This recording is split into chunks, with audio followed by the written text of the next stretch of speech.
him a shot to do what?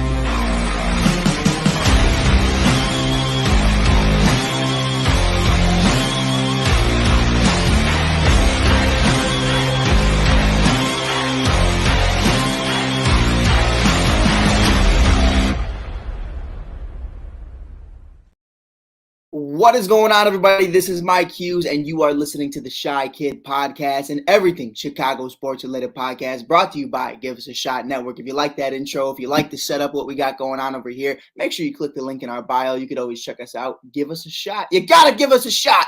But with that being said, man, we got a lot to break down. We got a lot to talk about. I just spent my time with the Chi-Town Barbie, the LSU champ herself of 2023, Angel Reese. And today we're going to be covering the 2023 champ himself, Paul Skenes. Paul Skenes winning a national championship with LSU, baseball's finest. I mean, what we were able to see from him in just the month of April alone is some guys' career highs. I mean, we're going to get into that in a little bit, but let's get into it. Let's have a conversation really quickly about the Chicago Cubs because we have so much to talk about today. We have a special guest coming on, a Chicago sports expert, because he just loves talking about the Cubbies, man. He just loves to. No, I'm kidding. Jim Cross of In Off the Bench podcast is going to be coming on the show. He is a college baseball expert. He is interviewing all the collegiate athletes all around the world. He's probably on his way to some stadium right now.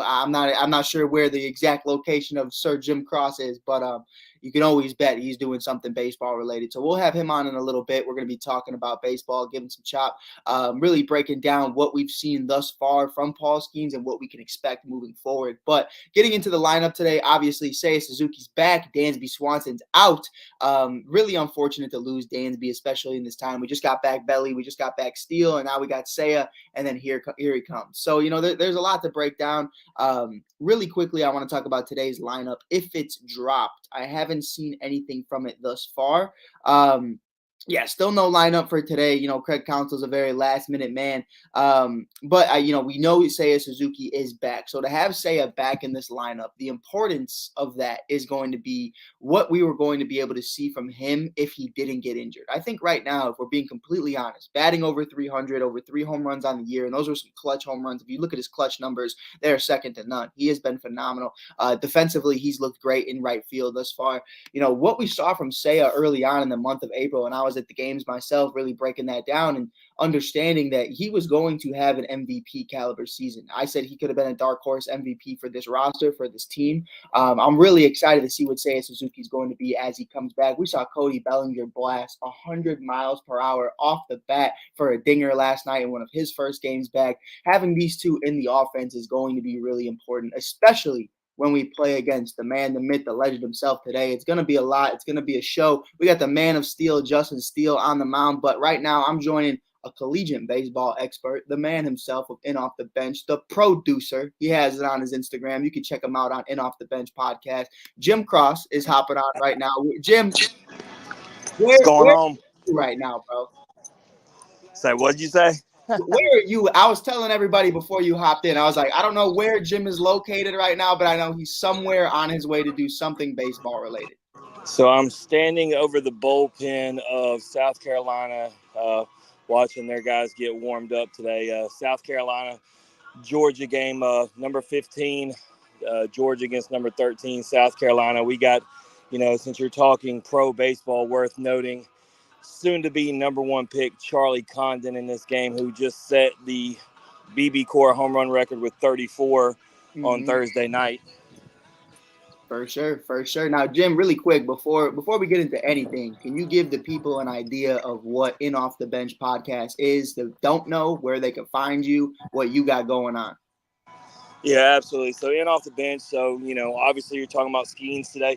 It's an opportunity to meet these guys that we're seeing on the field. You get to pull back the curtain, hear their story, talk to them, learn about their family, learn about their upbringing, what just makes them tick, why they love the game and the sport they did, who inspired them to do it. Me and you've done shows together.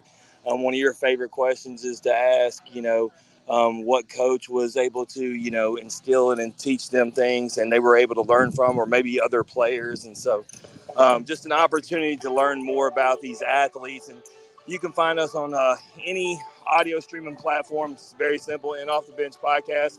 If you want to come mess with me and argue on Twitter, it's IOTB producer. So. And I will say this first and foremost, doesn't matter the time of the day. Jim will argue with you. Jim has the time. Jim finds the time in the day to make sure he answers all the questions people want to talk to him about. I remember we were talking, a month ago? They said Jim was 40-something years old on steroids. The Jim is all natural. I can confirm.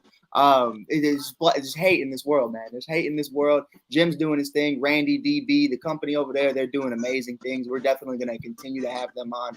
And I'm going to continue to be doing stuff over there as well. So you could always check out In Off the Bench, IOTB doing their thing. But we talked to Paul Skenes a few months ago, and you and I were really excited about it because we kept tooting his horn. You know, this is the humblest cat we've probably ever spoken to. He won't admit it, but we knew we were going to see him at some point during the 2024 season. Now, a lot of us thought it was going to be a lot sooner than this because you look at his stats through 7 games in 2024, a 0.99 ERA, 7 games, 7 starts, 27 innings pitched, 27.1 to be exact, and 45 Ks with a 0.91 whip. Jim, can you just attest to what you've already seen thus far from Paul? And obviously, you kind of knew this was going to happen off rip. Yeah, so let's first just address what's taking him so long. You know, people don't understand, and you do, the financial aspects of everything, right? And we know, me and you had a talk before the season, or even when we talked to him about him being drafted by Pittsburgh, right? They are known for being cheap. And the sooner that you bring Paul in, the more money you have to pay him. Therefore, it should be no surprise that it took longer to get him in the bigs, but nonetheless, he showed it at every level, all the way from the lowest all the way up, this past week. And so no surprise they're calling him up. I would say, Mike, the biggest thing, the improvement that he's made, not that there was much improvement, the command of his slider. It used to be, can he throw it consistently for strikes? And now that he is, and when you got the 102 mile an hour fastball with a 92 mile an hour wipeout slider, it's just a problem. No, for sure. And, we kind of mentioned that about the transitional period, and it was going to be really important for Paul to continue to capitalize on the off-speed stuff, really just breaking it down, being the best version of himself. You want to see the break accelerate. You want to see the inches and the verticals really just take a different drop. But I'm excited, especially for Paul, and this is no shot at any of the LSU cats because I got the biggest LSU fan in the room. But to have Joey Bart as his catcher now in Pittsburgh, they make that trade. What you said, the beginning of April, they made that deal. They sent him from San Francisco to Pittsburgh. I think it's going to be really interesting to see those two potentially go head to head every single day. I think it's going to be great for both of them. But realistically, Paul's expectations, before we get into today's game with the Cubs, what is your expectation for Paul's 2024 season? You know I picked him up in fantasy. He was my last pick. I had him on no answer for the last month and a half. I'm ready to have Paul wheeling and dealing. Where do you see Paul finishing in the Rookie of the Year race and everything else? I mean, when we talk about this guy, right, we know he's business, all business, no nonsense. So he's focused. He wants to win. He's still hungry. And so I expect him to come out and absolutely shove right out the gate. I expect him to be striving to do big things. He's, like I said, he's just never settling. And so I expect massive success out the gate, and I expect him to treat, every game just like he's back on the stage in Omaha. So I think you made a great pick by picking him up in fantasy. I expect, numerous wins. Obviously, he's going to need support from his batting lineup. Pittsburgh isn't just a killer. They're better than the Cardinals right now, right, Mike? But Sure. But I definitely think I'm going to go out and say, he's going to be a guy who's going to average double-digit Ks each game, and he's going to be able to give you quality starts, which is what you want in the MLB. He's a guy that can give you 6 innings every game. No, for sure. And, we talked about it a little bit. Key Brian Hayes is a dog, certified dog. I said at the beginning of the year, I thought Pittsburgh was going to be a problem. They only have 17 wins on the year. The Cubs and the Brewers are tied at 23. And we're not going to talk about where the Cardinals are. We'll leave that alone. It's a touchy subject for Jim right now. But I think it's a Wilson Contreras curse. I might as well just say that on this show. Hey, double agent. He did his thing. And shout out Willie, by the way. I saw that injury. That's absolutely disgusting. And we're praying for him because you never wish injury upon anybody, especially the 2016 World Series champ. Might be his first and his last ring because now he's in St. Louis. But, breaking that down, understanding what this team could be, O'Neal Cruz and company are dogs. And I feel like as they continue to grow and continue to develop, Jim, would you, as a Cardinals fan and me as a Cubs fan, are we starting to become concerned for the first time in our lives about the Pittsburgh Pirates? Yeah, I think you are because you mentioned the quality of guys, and I think you can finally get the organization to buy into keeping these guys and spending money. I mean, you look at the ticket sales today, right? And the money's being made. If Paul goes out there and shoves, and then this other young talent pays out, they're going to say, hey, we not only have a winning product, but we have a product that's going to make us money. Let's actually invest in these guys. Let's keep them around. Hey, let's build around them. Crazy thought. So I think it's going to be a problem. And then you look, obviously we're just talking about Pirates today, but the Reds, they absolutely killed last year's draft. And so for Cubs and Cardinals fans, we're looking at the Pirates and the Reds, and we're like, damn, man, can we get some of that youth?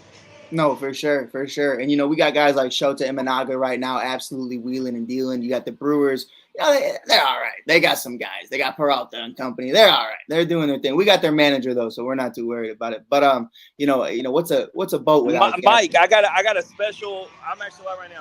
We got a softball superstar that just happened to come up. You talk about wheeling and dealing from the mound. What's the fastest you throw? She says upper 60s like it's no thing, Mike. I think she throws faster than us, Jim. I would say that. I would say that for sure. Oh man, but man, bro, listen, Jim, we appreciate you guys being here. I know Jim's got a busy day; he's got a lot going on. I'll leave you with one last question. Stat line prediction from Paul Skenes' Major League debut against the Chicago Cubs in Pittsburgh. What are you dropping? I've got the Pirates with the win. I'm sorry, Mike, and let's go with a random odd number. Let's go with 11 Ks, and let's get 6 2/3. Appreciate you, Jimbo. Well, you can always check out Jim Cross at In Off the Bench Podcast. You can check him out on IOTB Producer on Twitter or X, whatever you want to call it. Appreciate Jim coming on, man. We're going to do it again. Absolutely. You're the man, Mike. Yup. With that being said, though, Jim coming on, man, does amazing things over there. You definitely have to check it out. Definitely got to go show him some love. Him, DB, Randy, and company, they do great things all the time, telling the stories of players. I'm there from time to time. We also have a spinoff show called Pros and Joes, where we talk about people who, obviously, they go from the collegiate level to the pro level. And then there's just a couple of Joes talking some ball. We've had Wyatt Langford, Paul Skenes, Trey Lipscomb and company, all in the organization on these shows. Drew Gilbert, Evan Russell, the list goes on. They've had amazing, amazing stories. So you definitely check that out. We appreciate Jim hopping on. Paul Skenes, though, man, I mean, when I spoke to Paul, Paul's an interesting guy. I remember I interviewed Ben Brown of the Chicago Cubs, and, he's all full of life. He's super calm. He's super chill. Great guy. Good vibes.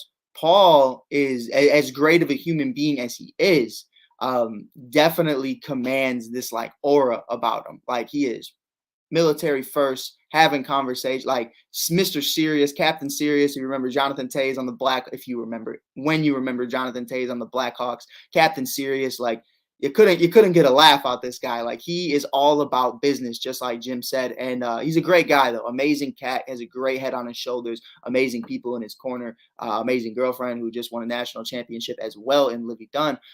So to break that down and understand what this means for the organization, I mean, it's everything. We talk a little bit about what the Pirates organization was able to do, and Paul and I got a conversation together about it and really broke down how they developed Garrett Cole into who he is today. Now, obviously, they couldn't keep Garrett Cole because of not only the team's failure to have success, but also just the financials of a $300 million man to the New York Yankees.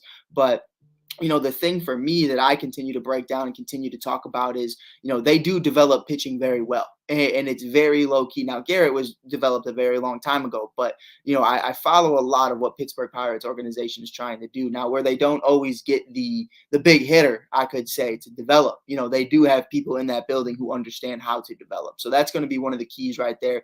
Paul, obviously, having a sub-1 ERA in 7 starts. I mean, it speaks for itself how great he is, but also that he is a sponge. He is listening to everything they're teaching him right now. And I'm really excited to see what he does. If I had to predict Paul's stat line tonight, I'm going to go I'm gonna go 8 Ks on the day. I'm gonna say 2 walks. He's very light on the walks. Um, and I'll give him 6. I'll give him 6. I'll give him 6 innings. I'll go with 6. I'm not gonna go crazy. I think Paul does just enough. I think the Cubs come out with that dub. You already know, especially with Seiya back, Cody back. This lineup is great. Michael Busch, Christopher Morel's hot. What does he have? Like 6, 7 home runs in the last 2 weeks. Like, he's been phenomenal. So to really break that down and understand what this Cubs lineup is going to be able to do to get around Paul Skenes, you really just got to locate. I think that's really what it comes down to. And I know that's a very broad and obvious statement at the same time, but you got to locate the ball. Paul is not going to give you anything. That's just what it comes down to. Paul is going to make you work for it. You have to be able to locate the ball. So not having Dansby Swanson is definitely hurting. But if I had to predict one player to have more than one hit against Paul Skenes today, it's going to be Nico Horner. Nico Suave. He's got to get after it. He's got to do his thing.